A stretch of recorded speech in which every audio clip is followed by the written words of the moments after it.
A leitura que nós ouvimos e participamos e acompanhamos nesta noite, a leitura oficial, nos trouxe também uma mensagem já de início.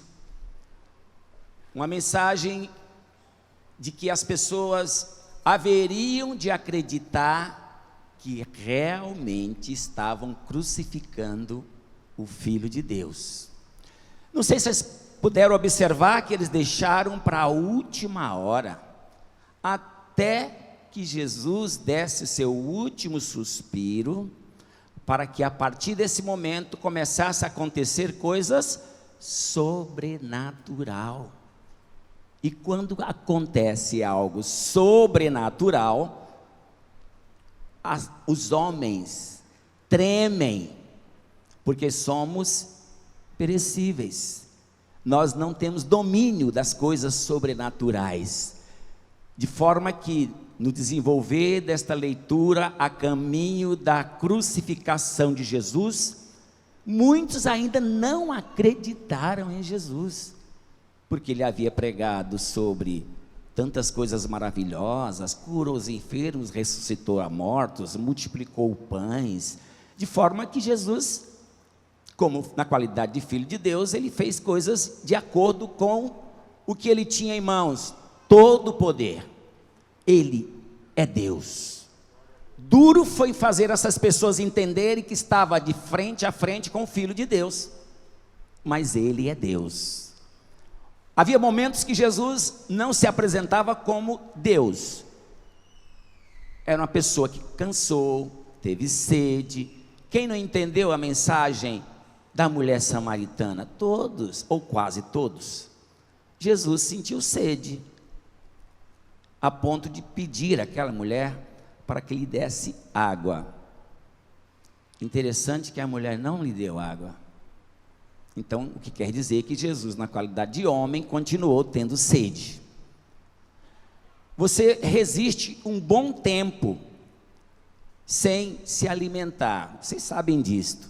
O nosso corpo tem muito mais porcentagem de líquido do que o sólido. Então você resiste muito mais sem comer algo sólido do que sem beber água.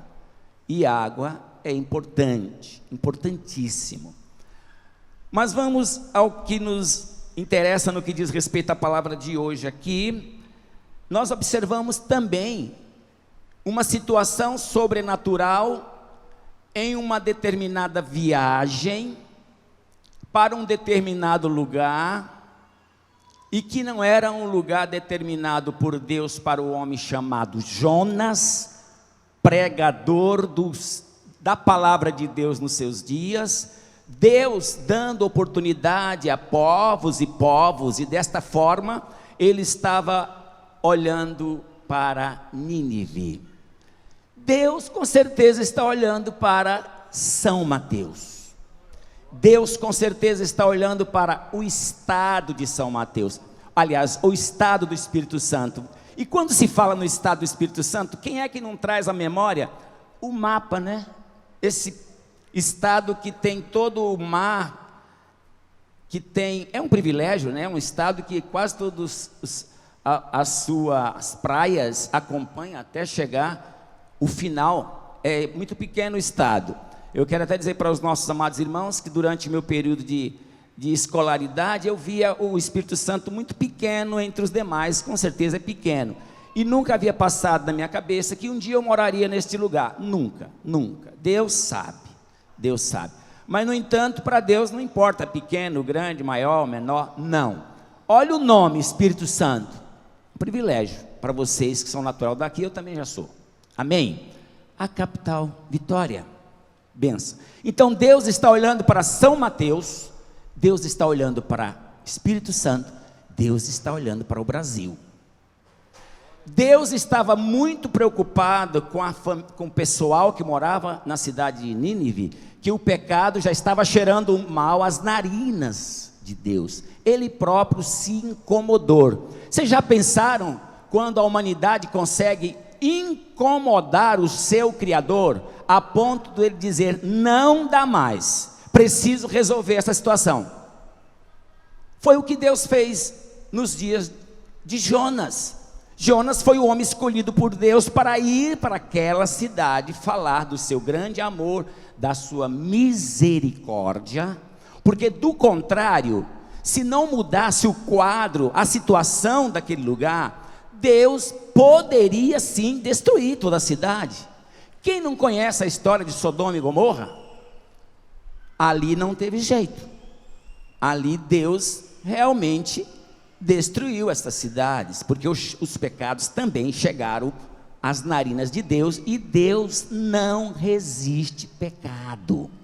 Deus resiste o pecador, diferente, impressionante. Deus resiste o pecador? Sim, Deus sabe que nós herdamos o pecado e vamos continuar nessa situação até que encontremos o Salvador, como eu encontrei, e vocês também, Jesus. De forma que Deus não se conforma com coisas errôneas, que nós chamamos também de iniquidade, coisas que não agradam a Deus, assim por diante. O que lemos foi: então disseram, declara-nos tu qual agora, por que razão nos veio ou sobreveio este mal? Que mal? Que mal? O mal é que aparentemente, quando o navio começou o seu trajeto, parecia que ia bem, mas Deus certamente deixou avançar um pouco mais, para que quando chegasse em uma certa altura do mar, em alto mar. Alguém aqui já foi pelo menos umas 2 horas de mar adentro? Levante a mão. 2h30, sem parar. E você olha para trás, você não consegue ver a praia mais. Eu tive essa experiência. Eu até gostaria de voltar, mas jamais faria o que fiz. Depois eu falo. De forma, meus amados irmãos, que naquela trajetória, o mar ficou bravio.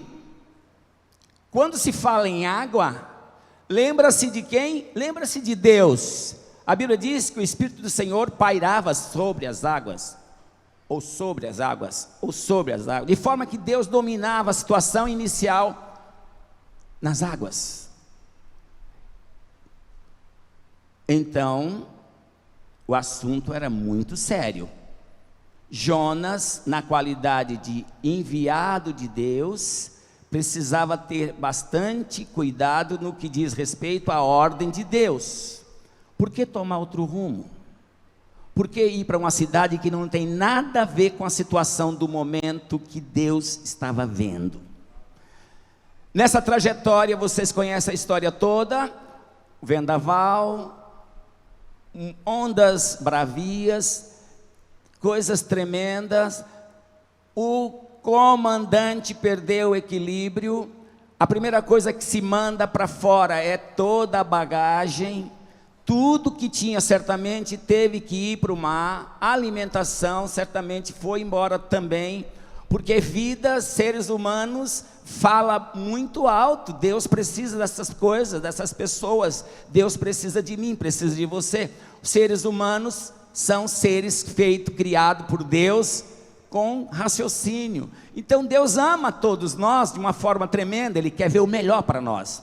E os homens entendem isso também. Então tudo que é material, vamos descarregar até ver o que vai dar. Aí apareceu vários senhores e senhoras, certamente, pedindo a um dos seus deuses, de D minúsculo.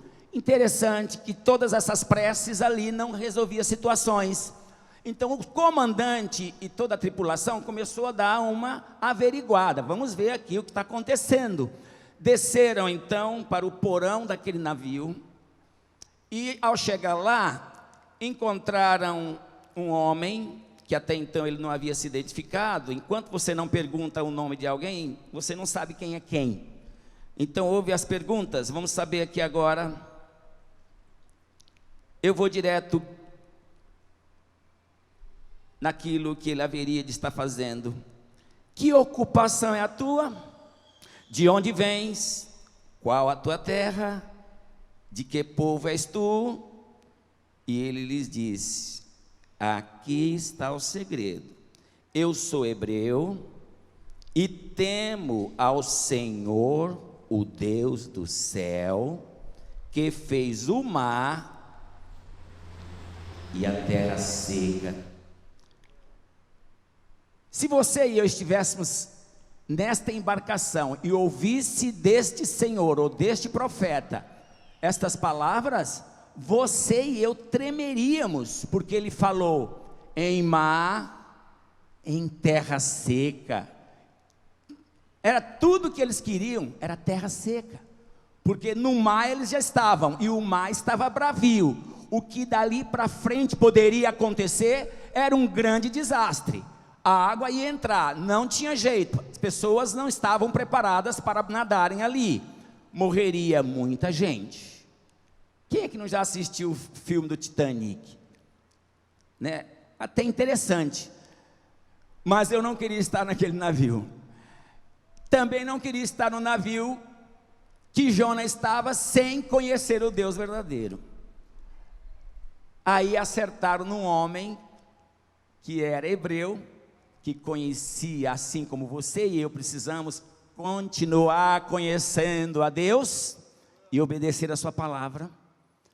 Aí ele disse: aqui a coisa é diferente.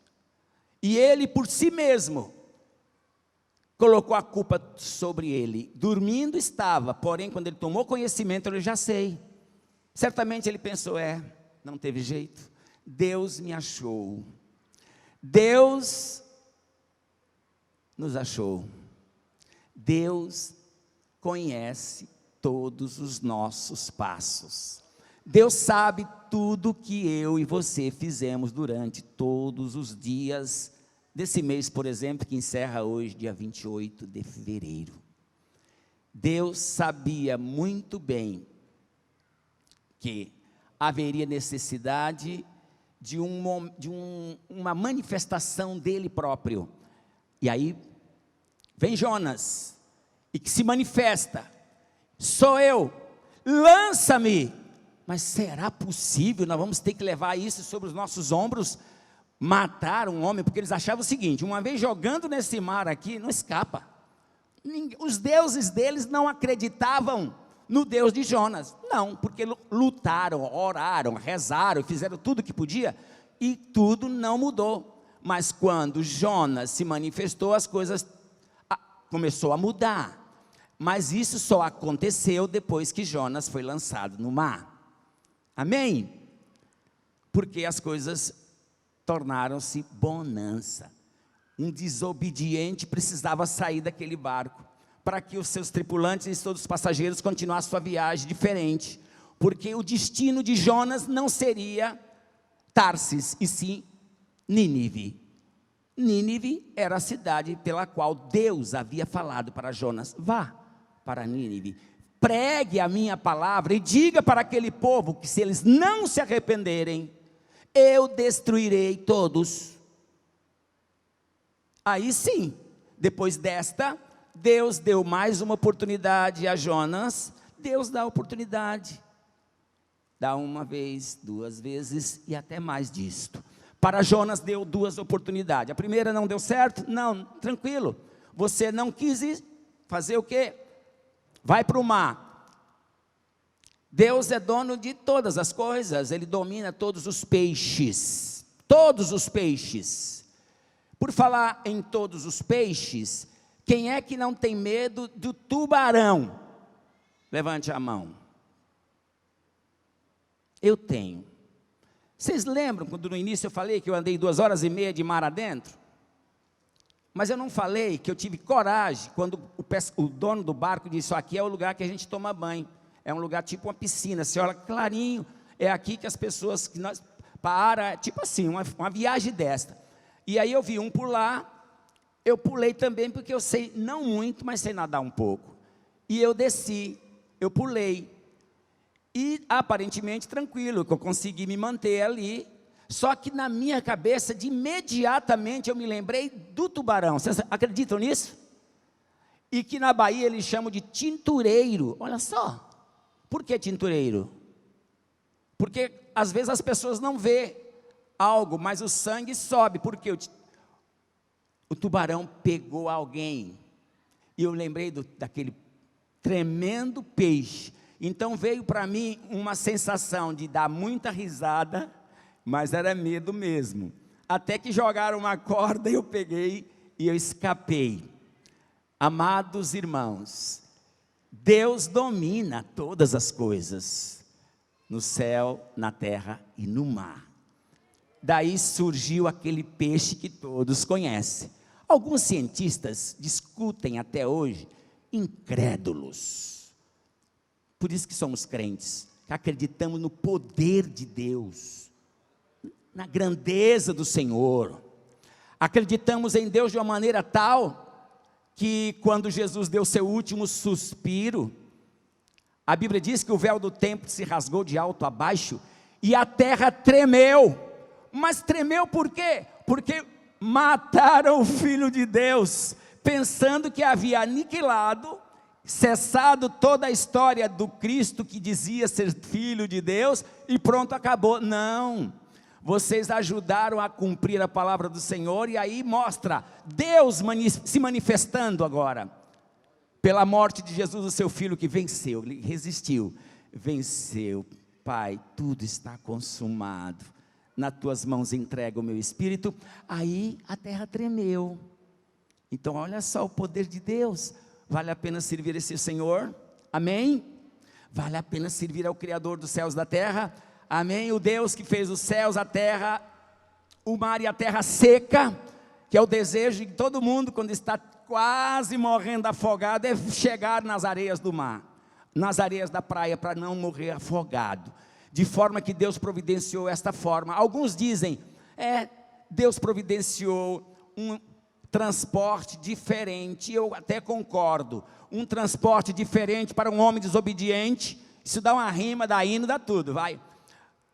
Transporte diferente para um homem desobediente, para fazer a vontade de Deus para uma determinada cidade, por nome Nínive. Era lá que precisava se anunciar o poder de Deus, a misericórdia de Deus, a salvação de Deus, o perdão de Deus, e que nos seus dias não tinha microfone, alto-falante, não tinha nenhum instrumento desse que nós temos. A Bíblia deixa claro que esse profeta saiu a pé, durante todo o seu sua trajetória, falando para os moradores, que de boca em boca foi chegando até o rei, que entendeu que Deus estava irado com a sua cidade, mas que Jonas esperava que acontecesse exatamente o que Deus havia prometido: destruir a cidade, destruir o lugar. Ser humano quer resolver situações de imediata, Deus não. Deus dá oportunidades. Deus está te dando mais uma oportunidade nesta noite. Deus está esperando por você. E poderia alguém te perguntar: qual é o teu Deus? Que terra é a sua? De onde tu vens? Qual é a tua ocupação? Estas são perguntas que Deus pode fazer, e você precisa responder fiel, porque quanto mais fiel você for na sua confissão, mais perdão você vai ter. Por isso que Jonas foi bem sucedido. Ele arriscou a morte, mesmo conhecendo o seu Deus. Ele achava que, uma vez ele sendo lançado, resolveria a situação daquele barco, e a sua situação haveria de encerrar. Mas Deus é misericordioso. Quantos podem dizer aleluia? Amados irmãos e irmãs, que o Senhor possa continuar despertando as nossas vidas, o nosso ser, de falar aos outros que Jesus está às portas, que Jesus vem. Jesus vem. Lembrei-me de uma passagem, quando alguém continuou a pedir para Jesus mostrar algum sinal. É tudo que eles queriam: sinais, milagre e multiplicação dos pães. Tudo que os homens nas épocas que andavam com Jesus queriam. Uns não acreditavam plenamente na sua palavra, outros queriam ver milagres, prodígios, maravilhas, multiplicação de pães e tudo isto. A ponto de perguntarem para Jesus, mostra-nos um sinal aí, para que nós entendamos. Mas eles já sabiam muito mais, mas eles queriam ouvir mais de Jesus. E Jesus, olha, eu não tenho um outro sinal para dizer para esta geração hipócrita, a não ser o sinal do profeta Jonas. Olha lá, Jesus foi lá no Antigo Testamento, trouxe a história verídica para os seus dias e disse, assim como Jonas ficou 3 dias e 3 noites no ventre de um peixe, e ao 3º dia ele foi lançado fora, assim importa que o Filho do Homem seja morto, crucificado, sepultado, mas que ao 3º dia o ressuscite de entre os mortos, amém? Jesus ressuscitou, quantos podem dizer aleluias? Que Deus vos abençoe em Cristo.